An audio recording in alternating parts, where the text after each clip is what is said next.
The Olympic Hall in Munich, Germany. And the challenger for the heavyweight championship of the world, Richard Dunn, the Britisher, right there, weighing in at 206.5 pounds. And, of course, the champion of the world, defending his title for the 16th time, the great Muhammad Ali. Getting ready for the introductions here that'll take place in this foreign country. Ali taking his title wherever they want to challenge him. Ferdy Pacheco. Yes, it's wherever and at any time. We traveled the world with the Muhammad Ali circus and ended up in Asia and Africa and at this point, Munich, Germany. Dunn presents somewhat of an obstacle in that he was a tough paratrooper type, and you know he was going to jump out with everything he had at the first round. Well, Muhammad Ali coming in 10 pounds lighter, as I said, at 220, off of that very bad showing against Jimmy Young, which he barely won in 15 rounds his last time out in Landover, Maryland. Dunn up on his toes, loosening up. There is the referee, Herbert Towser, and we are about set to go in Munich, Germany for the heavyweight championship of the world. Can that man right there take it away from that man right there, the champion Muhammad Ali? The bell has sounded for round one, and out comes the champion, and right away we have lots of action, Dr. Ferdy Pacheco. That's Richard Dunn is that type of fighter that's going to pressure you and pressure you. Right off the bat, he came off with a punch that Ali countered beautifully with his right hand. Now, Ali is back into motion, which is what he figures will confuse Dunn. Dunn is plodding into his attack. He's not a beautiful-looking fighter, I would say, Bob. He's sort of a, what you charitably call a stinking left-hander. Well, one thing about this southpaw, the Britisher Dunn, is that Ali has had a problem the last time he met Karl Mildenberger, the German, when Ali said going into that fight, as I recall, that he would have problems. Now, let's see if he's going to have any problem. Thus far, he's moving not only to his right, but to his left and back and forth, up on his toes, still with the jab, but perhaps slugging it. I'm a little bit surprised he's really going to his opponent early here, Ferdy. Well, the great thing about Ali, is, as you will see, is that he goes both ways. He goes to the left, he goes to the right. He confuses and befuddles people. Dunn's fight is to pressure him here at the very beginning, but it's hard to pressure Ali. He's so tall, and he moves so fluidly and so well. He goes both ways, confuses the fighter. That was sort of an awkward move on Ali's part. Dunn's awkwardness at the beginning here is a little confusing to Ali. Well, there is a strategy when you do face a fighter that leads the opposite way, as he's leading with his right hand, and you do just what Ali does, going to his left, and you try to stay outside of his right foot. You just keep trying to take that punch away from, the right jab away from him. And, of course, Ali doesn't have that much of a problem. He keeps that distance between them pretty well. And his problem is how is he going to get to him real fast and put a little hurt on him so he won't be so brave at the beginning of this. We are midway through round one in Munich, Germany at the Olympic Hall. Muhammad Ali in the white trunks, landing with a good overhand right to the chin of Richard Dunn, the challenger. Richard Dunn, he called Joe Palooka at the beginning, and Bob, you wouldn't think he was that old to remember Joe Palooka, would you? Well, I know we're not, so I don't understand why he is. Less than coming up on the 32nd mark now of round one. Plenty of action here early in this fight coming from Munich. It is scheduled, remember, for 15. There are not many who think it'll go that far. The referee, Herbert Towser, thus far not too involved in this fight. A nice slapping right again to the chin in the face of Richard Dunn by the champion Ali. Not very effective jab by Richard Dunn, sort of just slaps it out there, just sticks it out in front of you. Not very pretty, is it? Not very pretty. As you said, a stinking jab. 13 seconds remaining in round one. Now less than 10. And I'd say for the most part, Ferdy, this has been a good round for the defending champion, Muhammad Ali. Challenger up on their feet, ready for the round to start, and there it is. Round two underway. It is scheduled for 15. It is also for the heavyweight championship of the world, and that is the champion in the white trunks, the challenger in the dark trunks. The southpaw pecking away at the champion. The champion gloves high, taking 1-2 good shots to the chin, the champion does. And they come together briefly. The referee, Herbert Towser. This gives you an idea of how hard it is to fight left-handed people and look good. Now, you know, Ali's always looked sensational fighting whoever he's fighting. Yet he doesn't look the same when he fights the left-hand. He's trying to figure it out. It's sort of an awkward style. It's an awkward pace and rhythm. He can't get it right at the beginning here. He can land with that right hand pretty good, like right there. But he looks like he's slapping like an amateur there. That's not Ali. That's not the sharp punching, beautiful punching Ali you see. Well, as we look at round two, continue to look at round two, there's an old saying in boxing that styles make fights, and this is a perfect example of that. Perfect example, Bob, and a good point. Ali, with all his speed, trying to overcome this awkwardness of the challenger, Richard Dunn. And Dunn is standing in there fighting with Ali.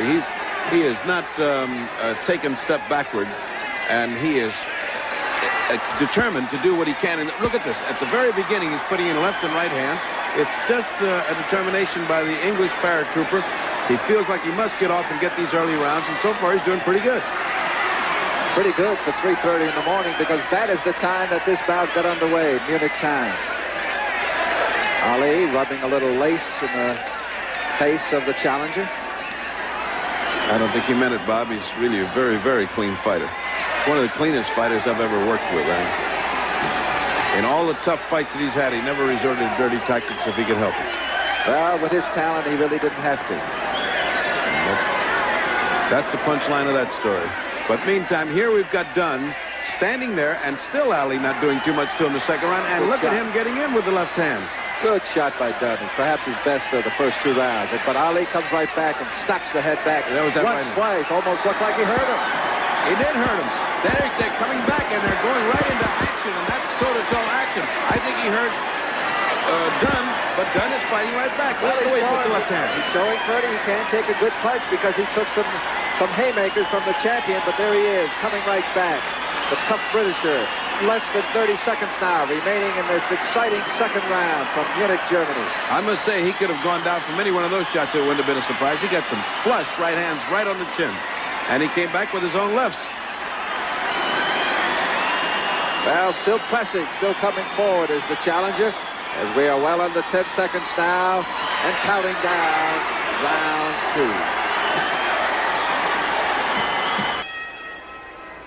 The bell has sounded for round three, and coming out of the corner and taking it right to the champion is the challenger, Richard Dunn. We're going to see, Purdy, if Ali can follow up the way he concluded round two with a tremendous barrage to the chin of the gutsy challenger, Richard Dunn from Britain. Well, I wouldn't think that Richard Dunn could take another round of that kind of punishment, because that was really tough stuff that Ali was throwing in there, and it was landing flush. I don't think there's any question, as I mentioned earlier, that Ali, a much trimmer, better conditioned fighter in his near upset loss in his last fight to Jimmy Young, the American, is trying to, as you see, dance around, become the old Ali. There it is, a little bit of shuffle coming up here, perhaps. 1-2 combinations like that, but Dunn comes back and slaps him with a couple, goes to the body, but Ali says, come on, Richard, give me some more of that. Ali's literally running across the ring at him. He was mad that he was interrupted in mid-dance there. He was really looking good. He's showing off for the people. He's showing them that this Ali is the same old Ali that can dance around and pop that jab and look good and nobody can get to him. And, of course, Dunn interrupted the dance by driving him into the corner with a series of punches and making him look bad. So Ali is back, and let's see what he does to Mr. Dunn for his rudeness. Well, it doesn't look as if the punches, perhaps from some of that punishment, that there is effective coming from Dunn. I noticed the last couple there, just sort of sticking the glove out, not really putting the shoulder and putting the weight and stepping in with the punch. He's very tentative with his punches. He's just sort of trying to feel out where he is, and that doesn't hurt at all, and it really gets you killed if Ali starts counter-punching over that. You really, in boxing, you got to go all out. You got to let your shots fly. We're in round three. It is scheduled for 15. Just under a minute now in round three. Ali keeps going to that straight right hand. There he landed it again. Just as I said it, he has apparently seen a weakness in Dunn, and he is exploiting it to the fullest. The last round, he almost knocked him out with that right hand. And there's Dunn in a nice exchange, driving Ali back into the ropes. Well, doesn't seem to bother him. He has seemed to. He'll snap out that right hand for 2 or 3 times and then jump in with the left. See if he does it again. He has done it very effectively here in this round as we move inside of 30 seconds of round three. Pretty good jab on that. Not bad. There it is. Puts 1, 2, jabs twice with the right, gets him off balance a little bit, being the southpaw, and then follows it up. Not doing bad this round. That was a much better round than the second round as we count down to 7 seconds. Okay, that's it. The seconds running out on round 3. It's amazing that he's got that stamina and that endurance to come back at Ali after 3 knockdowns. Here comes Ali, just looking for that right hand. There it is. Well, it's scheduled for 15, but the way it went in round 4 with 3 knockdowns of the challenger, Richard Dunn, it hardly seems it's going to go more than another minute or 2. Ali can almost tie his left hand behind him because he's taken a one-handed approach to this fight. I guess he figured with a left-hander you can cross that right, and that's what he's been doing. He's letting Dunn rest and get himself together, which might be a bad idea. Well, he seems to come out of it. The cobwebs are out of his head, at least momentarily. Of course, Ali in this round, number 5, has not really put a haymaker on him. No, he hasn't landed that right hand yet.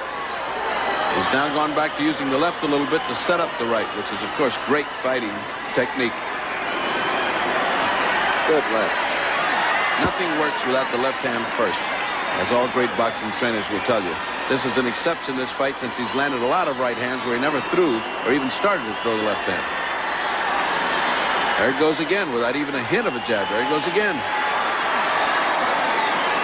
Well, obviously those punches by Dunn don't have too much behind them because Ali is sort of just letting him, hitting them almost at will, and just that he's throwing them is good enough. Just that he's standing right there in front of him throwing them. That seemed to short-circuit a few circuits that time. Well, some thought that Dunn didn't deserve to get in this ring with this great champion, but I would say he's proved that with honor, beyond doubt. He's fought with honor. There's no question about it. You can't ask a fighter to fight harder than this. Admittedly, they're a different class of fighter. Muhammad Ali may be the greatest fighter that ever lived. He's not fighting that kind of a fighter right here, but he does have all kind of heart, and it is a legitimate championship contender that is in there. Well, he may be making a mistake, Dunn. Looks like he's sort of leading with his chin a little bit. And there he goes down. Another right cross by the champion. And for the 4th time in this fight, as the referee mentions to Ali to go to a neutral corner, Ali seems to care less. Dunn is up at about the count of 8. And we're back with the action. And Ali winding up. 1, 2, and down he goes again. It doesn't seem to be any question that he should not continue. Well, he's out on his feet, Ferdy, and as a doctor, you know it's about time. And look at Ali. Look at Ali's windmilling style. That's it. The referee, Herbert Townsend, is stopping it here in the 5th round. Still the heavyweight champion of the world, successfully defending for the 16th time. Muhammad Ali being greeted by his well wishes and back into his corner. Well, one thing significant about this successful defense for that man, the champion Muhammad Ali, he's come back from a poor showing against Jimmy Young that he barely won in 15 rounds, and he once again showed the Ali of old. Very effective jabbing, moving, tremendous right hand punches to the jaw of that man right there, Richard Dunn. But no doubt about it, from about the 3rd round on, that this was going to be Ali's fight, and he was going to remain as the heavyweight champion of the world. Muhammad Ali winning it in the 5th round.